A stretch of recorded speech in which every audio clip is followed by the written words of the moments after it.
গণেশ পুজোর দিন লুকটা ছিল ঠিক এরকম। কেমন লাগছে বলো তো একটু?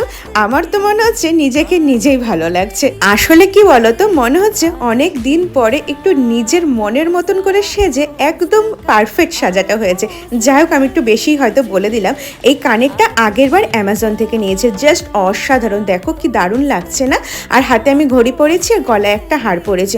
এবার টিপটা যেটা পরেছিলাম সেটা বুঝতে পারছিলাম না এটা ভালো লাগছে কি লাগছে না, তাই ভাবলাম একটু লাল টিপ পরি। আসলে আমরা বাঙালি বউরা বলো, মেয়েরা শাড়ি পরলে কিন্তু লাল টিপ পরলে আলাদাই একটা মুখের মধ্যে সৌন্দর্য ফুটে ওঠে। তোমাদের কি মনে হয় যতই আমরা আর্টিফিশিয়াল টিপ পরি না কেন?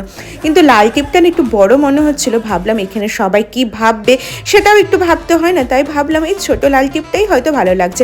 আর আমার পিছনের বিছানাটা দেখে তোমরা প্লিজ কেউ জাজ করো না। আসলে মানে এত মেস হয়ে গেছে রেডি হতে গিয়ে। যাই হোক, আমি তো রেডি। চলো তোমাদেরকে সোসাইটি থেকে ঘুরে নিয়ে আসি। চলো টাটা।